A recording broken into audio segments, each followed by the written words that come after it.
जब आप national income का कैलकुलेशन करते हैं तो आप देखेंगे दो तरह की वैल्यू निकालते हैं आप। एक होता है मार्केट प्राइस और दूसरा होता है फैक्टर कॉस्ट। और एक कॉन्सेप्ट और आता है, उसको हम नेट इनडायरेक्ट टैक्स कहते हैं, एनआईटी और नेट इनडायरेक्ट टैक्स, एफसी और फैक्टर कॉस्ट, एमपी और मार्केट प्राइस। अब देखते हैं फैक्टर कॉस्ट क्या है। तो जब आप नेशनल इनकम को कैलकुलेट करेंगे तो उसको फैक्टर कॉस्ट में करते हैं। फैक्टर कॉस्ट का मतलब है कि उसमें कॉस्ट ऑफ प्रोडक्शन है। कॉस्ट ऑफ प्रोडक्शन किससे हो रहा है? फैक्टर्स ऑफ प्रोडक्शन की हेल्प से। तो इसमें आपने किसका प्राइस लिया है? Land, labour, capital and entrepreneur. तो लैंड को क्या मिला? रेंट,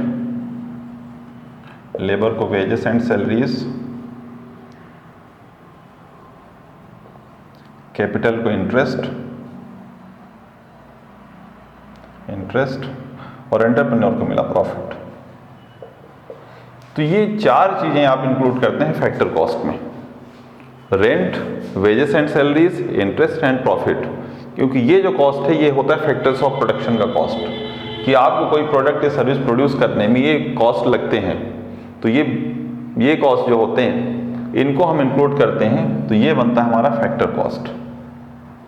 अब देखते हैं नेट इनडायरेक्ट टैक्स क्या होता है। नेट इनडायरेक्ट टैक्स का मतलब देखिए, गवर्नमेंट दो तरह का काम कर रही है। एक तो गवर्नमेंट टैक्स लगा रही और दूसरा गवर्नमेंट सब्सिडी देती। तो अगर मान लीजिए गवर्नमेंट में टैक्स लगाया 200 रुपीज़ का और गवर्नमेंट ने सब्सिडी भी दे दी 100 रुपीज़ की, तो अगर हम पूछे कि गवर्नमेंट ने टोटल कितना टैक्स लगाया तो हम कहेंगे 200 माइनस 100 इक्वल्स टू 100 रुपीज़ का टैक्स लगा। लेकिन अगर आप इनडायरेक्ट टैक्स को भी ऐड कर रहे हैं और सब्सिडी को भी आपने उसमें माइनस नहीं किया तो क्या दिखेगा कि गवर्नमेंट ने 200 रुपीज़ का टैक्स लिया, जो कि फिर से गलत कैलकुलेशन हो जाएगी। इसलिए हमको एनआईटी की जरूरत होती है। एनआईटी का मतलब हुआ, एनआईटी निकालने का फॉर्मूला है यहाँ पे, एनआईटी निकालने का फॉर्मूला है इनडायरेक्ट टैक्स, जीएसटी भी आप कह सकते हैं, indirect tax minus subsidy. Indirect tax में से जब आप सब्सिडी माइनस कर देते हैं तो आपको निकल आता है एनआईटी, नेट इनडायरेक्ट टैक्स। और अगर सब्सिडी नहीं दी हुई है तो जो इनडायरेक्ट टैक्स है वही फिर आपका नेट इनडायरेक्ट टैक्स होगा। और अगर सब्सिडी दी है तो हमको सब्सिडी उसमें माइनस करना पड़ेगा टेबल में। आगे जब क्वेश्चंस आएंगे तो हम उस हिसाब से उसको देखेंगे। एक बेसिक फॉर्मूला आप याद रखिए, एनआईटी का मतलब होता है इनडायरेक्ट टैक्स माइनस सब्सिडी। अभी एनआईटी आपको जानना क्यों जरूरी है? क्योंकि फैक्टर कॉस्ट में जैसे ही हम एनआईटी को ऐड करेंगे तो बन जाता है मार्केट प्राइस, मतलब FC which is factor cost plus NIT net indirect tax equals to net indirect tax, ये है हमारा मार्केट प्राइस एमपी। तो आप देखिए फैक्टर कॉस्ट जिसमें फैक्टर ऑफ प्रोडक्शन का कॉस्ट है, जो कि प्रोडक्शन का बेसिक कॉस्ट होता है।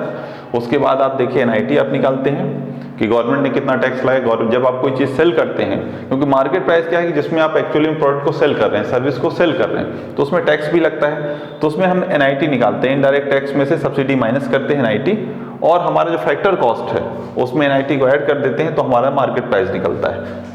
ये वो कॉस्ट है जिसमें एक्चुअल में जो प्रोड्यूसर है वो गुड्स और सर्विसेज को सेल कर रहा है, वो होती है हमारी मार्केट। एक और कॉन्सेप्ट है नेशनल इनकम से रिलेटेड, जिसको हम कहते हैं फैक्टर इनकम फ्रॉम अब्रॉड। आपको मैंने इकोनॉमिक और डोमेस्टिक टेरिटरी में के बारे में बताया, मैंने नॉर्मल रेसिडेंट के बारे में बताया, और जीडीपी जीएनपी के बारे में थोड़ा सा आपको बताया। अब आप देखिए, मैंने आपको ये भी बताया था जीडीपी जीएनपी के बीच में जो बेसिक डिफरेंस है वो किसका है? Net factor income from abroad का है। अब तो पहले देख लेते हैं net factor income from abroad होती क्या है। तो आप ये देखिए, नेट का मतलब है कि हम इसमें एक डिफरेंस निकाल दें। अगर सिर्फ फैक्टर इनकम फ्रॉम अब्रॉड होती तो फैक्टर इनकम फ्रॉम अब्रॉड का मतलब कि विदेशों से या बाहर से, फॉरेन से जो हमारे देश में पैसा आ रहा है वो है फैक्टर इनकम फ्रॉम अब्रॉड। और फैक्टर इनकम टू अब्रॉड अगर मैंने लिखा होता तो ये फैक्टर इनकम टू अब्रॉड मतलब दूसरे देशों के जो नॉर्मल रेसिडेंट है उनको जो इनकम हमारे देश से जा रही है वो कहलाएगी हमारी फैक्टर इनकम टू अब्रॉड। तो फ्रॉम अब्रॉड टू अब्रॉड, बस इतना ही डिफरेंस है। फ्रॉम अब्रॉड मतलब बाहर से जो पैसा हमारे देश के नॉर्मल रेसिडेंट है उनके पास जो आ रही है इनकम का आना फ्रॉम अब्रॉड है, और टू अब्रॉड इनकम का जाना, हमारे देश से इनकम जो जा रही है जो दूसरे देश के नॉर्मल रेसिडेंट हैं उनके लिए। तो इनकम का आना फ्रॉम अब्रॉड और इनकम का जाना टू अब्रॉड, इन दोनों का जो डिफरेंस है वो कहलाता है net factor income from abroad. ये इसको NFIA भी कहते हैं। तो देखते हैं इसका फॉर्मूला फिर से। Net factor income from abroad का मतलब होता है फैक्टर इनकम फ्रॉम अब्रॉड, मतलब विदेशों से जो पैसा हमारे देश में आ रहा है, तो ये पैसा जो आ रहा है इसको हम कहते हैं फैक्टर इनकम फ्रॉम अब्रॉड। और ये वो पैसा है जो जा रहा है फैक्टर इनकम टू अब्रॉड, दूसरे देश में जो लोग रह रहे हैं उनके पास जो पैसा जा रहा है, जो मतलब हमारे देश में रह रहे हैं, हमारे देश में हैं लेकिन नॉर्मल रेसिडेंट वो हमारे देश के नहीं हैं, वो हमारे देश में आते हैं, बिजनेस करते हैं और यहाँ से जो इनकम होती है, अर्निंग होती है, वो लेके दूसरे देश में जाते हैं। तो इस तरह के जो ट्रांजैक्शंस होते हैं वो फैक्टर इनकम टू अब्रॉड है, कि जो हमारे देश के नॉर्मल रेसिडेंट नहीं है उनको जो अर्निंग हो रही है, उनको जो इनकम हो रही है वो कहलाएगी फैक्टर इनकम टू अब्रॉड, क्योंकि वो पैसा बाहर जा रहा है। और हमारे देश के जो नॉर्मल रेसिडेंट है भले वो दूसरे देश में जाएं, बिजनेस करें, लेकिन वो पैसा कहाँ आ रहा है, हमारे देश में आ रहा है। तो हमारे देश में जो पैसा आ रहा है वो फैक्टर इनकम फ्रॉम अब्रॉड है, और जो जा रहा है वो फैक्टर इनकम टू अब्रॉड है। इन दोनों का जो डिफरेंस होता है वो कहलाता है net factor income from abroad. अब net factor income from abroad, इसको फॉर्मूला इसको हम ऐसे भी कह सकते हैं, net factor income from abroad equals to FIFA minus FITA, FIFA minus FITA. ठीक है, अब देखते हैं ये इंपॉर्टेंट क्यों, ये टॉपिक इंपॉर्टेंट क्यों। तो आपको मैं बता दूं कि जो आपने जीडीपी पढ़ी थी, ग्रॉस डोमेस्टिक प्रोडक्ट के कॉन्सेप्ट के बारे में हमने भी पढ़ा था पिछले वीडियो में। तो जीडीपी में अगर मैं net factor income from abroad को ऐड कर देता हूं तो ये बन जाता है जीएनपी, ग्रॉस नेशनल प्रोडक्ट। तो आप देखिए जीडीपी और जीएनपी के बीच का जो डिफरेंस है वो है net factor income from abroad. ये बन गया जीडीपी में मैंने ऐड किया net factor income from abroad, तो ये बन गया जीएनपी। और जीएनपी में अगर मैं माइनस कर दूं net factor income from abroad तो ये बन जाता है जीडीपी। तो ये देखिए net factor income from abroad का रोल, कि ये दोनों कॉन्सेप्ट के बीच में डिसाइडिंग फैक्टर, ये जीडीपी में आ गया तो ये जीएनपी बन गया, ये जीएनपी से गायब हो गया, माइनस कर दिया तो ये जीडीपी बन गया। तो ये देखिए net factor income from abroad काफ़ी इंपॉर्टेंट कॉन्सेप्ट है। इतने कॉन्सेप्ट पढ़ते पढ़ते एक कन्फ्यूजन होना भी स्टार्ट हो जाता है, और हमको कई बार कन्फ्यूजन होता है कि net factor income from abroad, जो कि नॉर्मल रेसिडेंट जो बाहर से विदेशों से पैसा ला रहे हैं, तो अब्रॉड से जो इनकम आ रही है हमारे देश में, और हमारे देश में जो नॉन रेसिडेंट रह रहे हैं वो पैसा जो बाहर भेज रहे हैं, मतलब जो इनकम हमारे देश से बाहर जा रही है, दूसरे देशों में जा रही है, उनका जो डिफरेंस है वो होता है net factor income from abroad. ये हमने स्टडी किया। अब समझ में, अब ये थोड़ा समझने में दिक्कत हो सकती है आपको कि फिर नेट एक्सपोर्ट क्या है और नेट एक्सपोर्ट फिर अलग कैसे है, इसको हम कहाँ इंक्लूड करेंगे, इसका क्या मतलब। तो देखिए नेट एक्सपोर्ट का मतलब इसमें क्या हुआ, ये भी डिफरेंस है एक्सपोर्ट और इम्पोर्ट का। तो X minus M equals to net export. Net export is difference between export and import. इसका जो डिफरेंस है ये नेट एक्सपोर्ट। ये जो कॉन्सेप्ट है ये रिलेटेड है आपके जीडीपी से। जीडीपी मतलब ग्रॉस डोमेस्टिक प्रोडक्ट। तो ग्रॉस डोमेस्टिक प्रोडक्ट में हम नेट एक्सपोर्ट को ऐड करते हैं।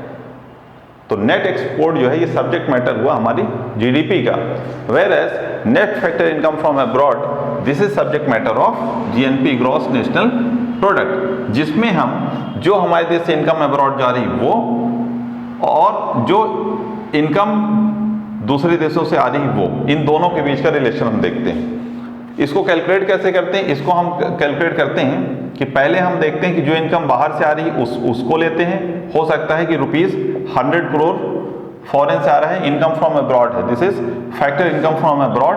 और हो सकता है हमारे देश से बाहर जा रही है income, factor income to abroad वो है ₹50, ये 50 करोड़, 100 करोड़ ले लिए, ये 50 करोड़ हमने ले लिए। अब इन दोनों का जो डिफरेंस है तो कितना आ रहा है आप देखिए 50 करोड़ आ रहा है। तो 50 करोड़ हमारा क्या हो जाएगा, ये हो जाएगा हमारा net factor income from abroad. अब कई बार क्या होता है कि फैक्टर इनकम फ्रॉम अब्रॉड आपकी जो है ये इनकम हो सकता है 0, और फैक्टर इनकम टू अब्रॉड आपको जो विदेश में जो पैसा आपका गया, जो नॉन रेसिडेंट ने अर्न किया आपके देश में, वो हो सकता है 100 करोड़। तो ऐसी कंडीशन में क्या करेंगे? तो ऐसी कंडीशन में सिंपल है, इसको फिर से हम 0 माइनस 100 करेंगे और हमारी वैल्यू कितनी आ जाएगी? -100। तो आपकी net factor income from abroad यहाँ पे हो जाएगी आपकी -100, क्योंकि सिर्फ पैसा बाहर गया, आया कुछ भी नहीं, तो 100 हुआ। और अगर वाइस वर्सा हो जाता है कि 100 जो है 100 रुपीज़ अब्रॉड से आया है, फैक्टर इनकम फ्रॉम अब्रॉड है, और फैक्टर इनकम टू अब्रॉड जो है वो कितनी हो जाती है? वो है 0। तो फिर हमारा net factor income from abroad हो जाएगा 100। तो इस तरह से हम दोनों का डिफरेंस निकालते हैं। तो पहले हम लेते हैं फैक्टर इनकम फ्रॉम अब्रॉड, जिसको हम फीफा कहते हैं, minus FITA factor income to abroad. इन दोनों का जो डिफरेंस होता है वो कहलाता है net factor income from abroad, और ये सब्जेक्ट मैटर है जीएनपी का। Whereas export minus import जो हम करते हैं, जो भी हमारा डिफरेंस आता है वो होता है नेट एक्सपोर्ट, और ये हमारा जो होता है ये जीडीपी का सब्जेक्ट मैटर बनता है। तो ये दोनों के बीच में एक बेसिक डिफरेंस है। Thank you.